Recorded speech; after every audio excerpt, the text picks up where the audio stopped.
Hi viewers welcome to my YouTube channel. ఈరోజు నేను కంప్యూటర్లో ఫోల్డర్ని ఎలా క్రియేట్ చేయాలి, అసలు ఫోల్డర్ని ఎందుకు క్రియేట్ చేయాలి, అలాగే ఫోల్డర్లోకి ఫైల్స్ని మనం ఎలా సేవ్ చేయాలి లేదా ఎలా మూవ్ చేయాలి, ఒకవేళ మనకి ఫోల్డర్ వద్దనుకుంటే దాన్ని ఎలా డిలీట్ చేయాలి, మన ఫోల్డర్ని ఎవరు చూడకూడదు అన్నప్పుడు దాన్ని ఎలా హైడ్ చేయాలి అనే దాని గురించి మీకు నేను నేర్పిస్తాను. సో అంతకన్నా ముందు ఎవరైతే మా ఛానల్ని సబ్స్క్రైబ్ చేయలేదో please do subscribe my channel. Okay, so late చేయకుండా వీడియోలోకి వెళ్ళిపోదాం. సో కంప్యూటర్లో మనము ఏదైనా ఒక ఇన్ఫర్మేషన్ని సేవ్ చేస్తే ఆ సేవ్ అయ్యే ఇన్ఫర్మేషన్ ఒక ఫైల్ రూపంలో సేవ్ అవుతుందన్నమాట. ఇప్పుడు చూడండి, ఫర్ ఎగ్జాంపుల్ కంప్యూటర్లో మనం ఒక ఫైల్ని చేయాలంటే ఏదో ఒక సాఫ్ట్వేర్ని మనం ఉపయోగించాలి. లైక్ పెయింట్ అనే సాఫ్ట్వేర్ అనుకోండి, మనం స్కూల్లో నేర్చుకుంటాం పెయింట్ అనే సాఫ్ట్వేర్. ఇప్పుడు నేను పెయింట్ అనే సాఫ్ట్వేర్ని ఓపెన్ చేస్తున్నాను. చూడండి, ఇక్కడ మనం ఏదో ఒక డ్రాయింగ్ వేసింటాం. ఇప్పుడు ఈ డ్రాయింగ్ని మనం సేవ్ చేయాలి అనుకుంటాం. ఇది నేను ఏదో రఫ్గా వేసాను. సో ఇప్పుడు దీన్ని సేవ్ చేయాలన్నప్పుడు ఏం చేస్తాం, మనము ఇక్కడ ఫైల్లోకి వెళ్ళి సేవ్ అని కొడతాం. సేవ్ కొట్టగానే మనకి నేమ్ అడుగుతుంది చూడండి. సో మీరు డైరెక్ట్గా ఫైల్ నేమ్ ఇచ్చేసి మనం సేవ్ చేస్తుంటాం. బట్ ఇది ఎక్కడ సేవ్ అవుతుందని చాలామంది గమనించారు. ఓకే, మరి ఇది దిస్ పీసీ అనే ఒక ఫోల్డర్లో సేవ్ అవుతుందన్నమాట. దిస్ పీసీలో మనకు కావాల్సిన ఫోల్డర్ ఏదైతే ఉందో ఆ ఫోల్డర్ జనరల్గా డాక్యుమెంట్స్ అనే దాంట్లో సేవ్ అవుతూ ఉంటుందన్నమాట.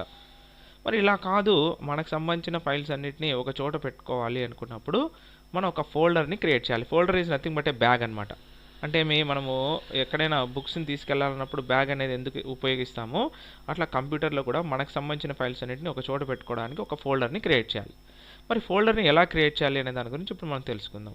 సో ఫోల్డర్ని మనం క్రియేట్ చేయాలి అనుకున్నప్పుడు చూడండి, ఇది డెస్క్టాప్. ఒకవేళ డెస్క్టాప్ మీద మనం ఫోల్డర్ని క్రియేట్ చేయాలనుకోండి, మౌస్తో రైట్ క్లిక్ చేస్తే ఇక్కడ న్యూ అనే ఆప్షన్ వస్తుంది. ఈ న్యూలోకి వెళ్తే ఇక్కడ చూడండి ఫోల్డర్ అనే ఆప్షన్ ఉంచండి. దీని మీద క్లిక్ చేయగానే నేమ్ అడుగుతుంది. ఇక్కడ నేమ్ ఇచ్చేసాను అనుకోండి, మనం ఇచ్చిన నేమ్తో ఫోల్డర్ అనేది క్రియేట్ అవుతుంది. సో నేమ్ ఇచ్చినాక ఎంటర్ ప్రెస్ చేయండి. ప్రెస్ చేయగానే రాఘవ అనే పేరుతో ఫోల్డర్ క్రియేట్ అయింది. ఇప్పుడు ఈ ఫోల్డర్లోకి మనం ఫైల్ని సేవ్ చేయాలనుకోండి, ఏదో ఒక సాఫ్ట్వేర్, ఇందాక చెప్పినట్లుగానే ఏదో ఒక సాఫ్ట్వేర్ లైక్ పెయింట్ అనేది ఓపెన్ చేసి పెయింట్లో మీకు నచ్చిన డ్రాయింగ్ అనేది ఏదైనా వేసేసి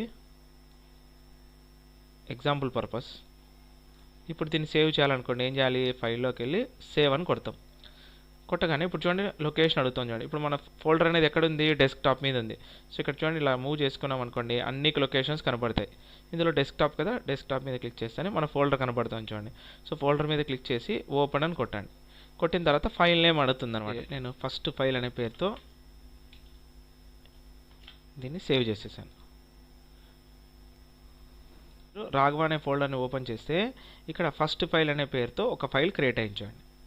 సో ఇలాగా మనం ఏ లొకేషన్లో అయినా సరే ఫోల్డర్ని క్రియేట్ చేయొచ్చు. బట్ నేను ఇంకొకసారి చెప్తున్నా, బాగా గుర్తుపెట్టుకోండి, మీరు డెస్క్టాప్ మీద కానీ లేకపోతే కంప్యూటర్లో సి డ్రైవ్ అనే ఒక డ్రైవ్లో కానీ ఫైల్స్ని కానీ ఫోల్డర్స్ కానీ క్రియేట్ చేయొద్దండి. ఎందుకంటే మన system software or operating system అనేది ఒకవేళ డ్యామేజ్ అయినప్పుడు సి డ్రైవ్లో ఉండే డేటా మొత్తాన్ని మనము ఫార్మాట్ చేయాల్సి ఉంటుంది అనమాట. అప్పుడు మన డేటా లాస్ అయ్యే ఛాన్స్ ఉంది. అసలు సి డ్రైవ్ ఏంది, మన ఫైల్స్ని అక్కడ ఎలా క్రియేట్ చేస్తాము అంటే, సో కంప్యూటర్లో ఉండే మెమరీని పార్టీషన్స్ లాగా డివైడ్ చేసి ఉంటారండి. పార్టీషన్ అంటే మీ లైక్ ఇప్పుడు మనం ఒక ఇల్లు కట్టాలంటే ఎలాగైతే రూముల్లాగా మన ప్లేస్ని డివైడ్ చేస్తామో అట్లా కంప్యూటర్లో ఉండే మెమరీని కూడా పార్టీషన్స్ లాగా డివైడ్ చేసి ఉంటారు. అవి ఎలా ఉన్నాయి, ఎక్కడ ఉన్నాయని తెలుసుకోవాలంటే సో దిస్ పీసీ, మన డెస్క్టాప్ మీద దిస్ పీసీ కానీ లేకపోతే మై కంప్యూటర్ అనే ఐకాన్ని కానీ మీరు ఓపెన్ చేయండి. ఎలా ఓపెన్ చేయాలి, క్లిక్ చేసి ఎంటర్ కొడితే ఓపెన్ అవుతుంది. ఓపెన్ అయిన తర్వాత ఇక్కడ చూడండి డివైజెస్ అండ్ డ్రైవ్స్ అని పడిన చూడండి, ఇవి మనకి హార్డ్ డిస్క్ డ్రైవ్స్ అనమాట. హార్డ్ డిస్క్ డ్రైవ్స్ అంటే మన డేటా అంతా కూడా కంప్యూటర్లో హార్డ్ డిస్క్లో సేవ్ అవుతుంది అనమాట. ఆ హార్డ్ డిస్క్ని పార్టీషన్స్ లాగా డివైడ్ చేసి ఉంటారు. సో ఇప్పుడు నా కంప్యూటర్లో ఇక్కడ నేను 8 ఆర్ 9 డ్రైవ్స్ కనబడుతున్నాయి. బట్ మీ కంప్యూటర్లో కూడా 9 ఉండాల్సిన రూల్ ఏం లేదు, ఒకటైనా ఉండొచ్చు, రెండైనా ఉండొచ్చు. సో జనరల్గా రెండు డ్రైవ్స్ అనే ఉంటాయండి. ఇక్కడ చూడండి లోకల్ డిస్క్ సి మీద ఈ లోగో పడించండి. ఈ లోగో పడిందంటే అర్థం ఏమంటే ఈ డ్రైవ్లో సిస్టమ్ సంబంధించిన ఫైల్స్ ఆర్ ఆపరేటింగ్ సిస్టమ్ అనేది లోడ్ చేశారు. సో ఇందులో మనం ఫోల్డర్ని క్రియేట్ చేసామనుకోండి, ఇన్ కేసు మన కంప్యూటర్ ఆన్ కానప్పుడు మనము సి డ్రైవ్ని ఫార్మాట్ చేసి మళ్ళీ ఆపరేటింగ్ సిస్టమ్ని లోడ్ చేయాల్సి ఉంటుంది.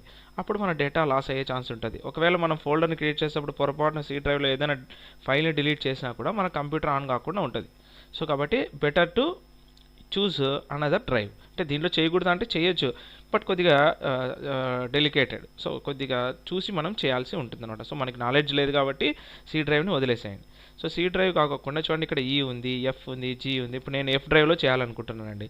సో ఎఫ్ డ్రైవ్ మీద క్లిక్ చేసి ఎంటర్ కొట్టగానే ఎఫ్ డ్రైవ్ ఓపెన్ అవుతుంది. సో దీంట్లో చూడండి ఎటువంటి ఫోల్డర్స్ లేవు, ఫైల్స్ లేవు.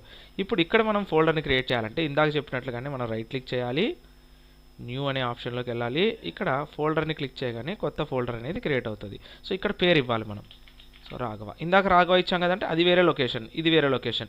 సేమ్ లొకేషన్లో ఒకే పేరుతో ఇవ్వకూడదు, కానీ డిఫరెంట్ లొకేషన్లో ఇవ్వచ్చు.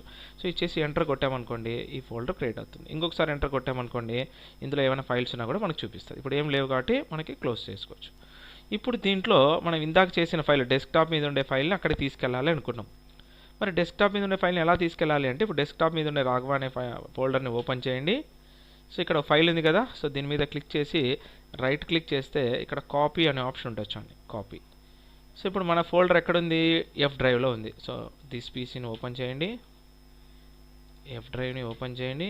ఇక్కడ రాఘవ మీద కూడా క్లిక్ చేసి ఎంటర్ కొట్టండి. ఓపెన్ చేయడం అంటే క్లిక్ చేసి ఎంటర్ కొట్టడం. ఇక్కడ ఏమన్నాయో లేవు కాబట్టి ఇక్కడ రైట్ క్లిక్ చేసి పేస్ట్ అని కొట్టగానే ఆ ఫైల్ ఇక్కడ వచ్చేస్తుంది. ఇట్లా ఏ ఫైల్స్ అయినా సరే మీ కంప్యూటర్లో ఏ లొకేషన్లో ఉన్నా సరే మనం ఆ ఫోల్డర్ మీద క్లిక్ చేయాలి, రైట్ క్లిక్ చేయాలి, కాపీ అని చేయాలి. మళ్ళీ మనకి ఎక్కడ కావాలో ఆ లొకేషన్లోకి వెళ్ళి మనం రైట్ క్లిక్ చేసి పేస్ట్ అని కొట్టామనుకోండి అక్కడికి మన ఫైల్ అనేది మనం మూవ్ చేసుకోవచ్చు, కాపీ చేసుకోవచ్చు. లేదు మనం ఫైల్ని క్రియేట్ చేసేటప్పుడు అక్కడ సేవ్ చేయాలనుకోండి. ఇప్పుడు నేను వర్డ్ అనే సాఫ్ట్వేర్లో ఫైల్ క్రియేట్ చేయాలనుకున్నాను. సో వర్డ్ సాఫ్ట్వేర్ ఓపెన్ చేశాను. ఇప్పుడు వర్డ్లో నేను ఒక ఫైల్ క్రియేట్ చేశాను అనుకోండి. ఇప్పుడు దీన్ని సేవ్ చేయాలంటే ఏం చేయాలి, ఆఫీస్ బటన్లోకి వెళ్ళి సేవ్. ఇప్పుడు ఇది బై డిఫాల్ట్గా డాక్యుమెంట్స్లో సేవ్ అవుతుందండి, ఇందాక చెప్పాను కదా. అట్లా కాదు, మన ఫోల్డర్లో సేవ్ అవ్వాలి. మన ఫోల్డర్ ఎక్కడుంది, ఇప్పుడు ఇక్కడ ఫోల్డర్ లొకేషన్స్ ఉంటాయండి. మన ఫోల్డర్ ఎక్కడుంది, ఎఫ్ డ్రైవ్లో ఉంది చూడండి, F drive local disc F. ఇందులో రాఘవ క్లిక్ చేయండి, ఓపెన్ కొట్టండి. ఇక్కడ ఫైల్ నేమ్ అడుగుతుంది, ఏదో ఒక ఫైల్ నేమ్ ఇవ్వండి. సో ఏం పేరు, టెస్ట్ అని పెట్టాను, టెస్ట్ అని పెట్టి సేవ్ చేశాను. ఇప్పుడు ఈ ఫైల్ ఎక్కడ సేవ్ అయి ఉంటుంది, ఎఫ్ డ్రైవ్లో. మీకు డౌట్ ఉంటే ఈ ఫైల్ని క్లోజ్ చేయండి, దిస్ పీసీ మీద క్లిక్ చేయండి, ఎంటర్ కొట్టండి. అలాగే అన్ని డ్రైవ్స్ కనపడతాయి. దీంట్లో ఎఫ్ డ్రైవ్ మీద క్లిక్ చేసి ఎంటర్ కొట్టగానే ఎఫ్ డ్రైవ్ ఓపెన్ అవుతుంది. దీంట్లో రాఘవ అనే ఫోల్డర్ ఉందా, దీని మీద క్లిక్ చేసి ఎంటర్ కొట్టండి, ఇది కూడా ఓపెన్ అవుతుంది. చూడండి టెస్ట్ అనే ఫైల్ ఒకటి ఉంది, అలాగే పెయింట్లో చేసిన ఫస్ట్ ఫైల్ అనేది ఉంది. సో అట్లా ఎన్ని ఫైల్స్ అయినా సరే మనకు కావాల్సిన ఫోల్డర్లో మనం క్రియేట్ చేయొచ్చు.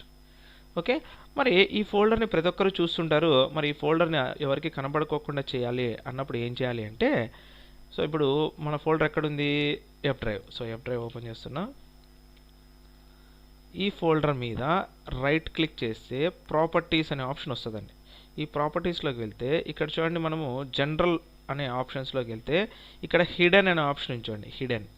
హిడెన్ అనే ఆప్షన్ టిక్ చేసి అప్లై అని కొట్టి ఇక్కడ కూడా ఓకే కొట్టి ఇక్కడ ఓకే కొట్టేయండి. కొట్టిన తర్వాత ఇది లైట్గా కనబడుతుంది చూడండి. ఇలా కూడా కనపడకూడదు అన్నప్పుడు ఏం చేయాలంటే వ్యూ అనే ఆప్షన్ ఉంటుందండి. ఈ వ్యూ అనే ఆప్షన్లోకి వెళ్తే ఇక్కడ ఆప్షన్స్ అని ఉంటుంది. లేదంటే ఇక్కడే చూడండి hidden file, show or hide పక్కన ఏముంది, హిడెన్ ఫైల్స్ అని, హిడెన్ ఐటమ్స్ అని ఉంది. ఈ హిడెన్ ఐటమ్స్ మీద టిక్ తీసేసాను అనుకోండి, సో మనం హైడ్ చేసిన ఫైల్స్ కానీ ఫోల్డర్స్ కానీ కనపడవు. ఇప్పుడు చూడండి మన ఫోల్డర్ ఉంది రాఘవ అనేది, కానీ మనకు కనపడలేదు, అంటే వేరే వాళ్ళకి కనపడదు. మరి ఈ ఫోల్డర్ని మళ్ళీ మనం చూడాలనుకోండి, మళ్ళీ ఎఫ్ డ్రైవ్ ఓపెన్ చేయండి. ఇక్కడ వ్యూ మీద క్లిక్ చేయండి, వ్యూ అనే ట్యాబ్ మీద క్లిక్ చేస్తే ఇక్కడ హిడెన్ ఐటమ్స్ అనే చెక్లో లేదు కదా, చెక్ చేయండి. చెక్ చేస్తే హిడెన్ చేసిన ఫోల్డర్ కూడా కనపడుతుంది. ఓకే, మళ్ళీ ఇది కనపడకూడదు అనుకోండి, మళ్ళీ ఇది టిక్ మార్క్ తీసేసాం అనుకోండి, మళ్ళీ కనపడదు. మనకు కావాలన్నా ఇదే, తీసేయాలన్నా ఇదే. ఓకే, అసలు ఫోల్డరే వద్దు, దీన్ని డిలీట్ చేయాలనుకోండి ఏం చేయాలా, దీని మీద క్లిక్ చేసి కీబోర్డ్ మీద మౌస్తో రైట్ క్లిక్ చేసి ఇక డిలీట్ అనే ఆప్షన్ ఉంటుంది చూడండి, డిలీట్. సో డిలీట్ అని కొట్టగానే ఈ ఫోల్డర్ అనేది ఆటోమేటిక్గా డిలీట్ అయిపోతుంది. ఎక్కడికి వెళ్ళిపోయి ఉంటుంది డిలీట్ అయ్యి అంటే, డెస్క్టాప్ మీద రీసైకిల్ బిన్ అని ఉంటుంది. దీని మీద క్లిక్ చేసి ఎంటర్ కొడితే ఇక్కడ డిలీట్ చేసిన ఫైల్స్ ఫోల్డర్స్ అన్నీ కూడా ఇక్కడ ఉంటాయి. ఇందులో మనం ఏది డిలీట్ చేసాము, రాఘవ అనేది ఉందా చూడండి, ఇక్కడ రాఘవ అనేది. సో ఇది మళ్ళీ మనకు కావాలనుకోండి ఇక్కడ రైట్ క్లిక్ చేసి రీస్టోర్ అని కొట్టగానే మనం ఎక్కడైతే డిలీట్ చేసామో అక్కడికి వెళ్ళి ఫోల్డర్ వచ్చేసి ఉంటుంది చూడండి. దిస్ పీసీ ఎఫ్ డ్రైవ్ చూడండి, రాఘవ వచ్చేసిందా.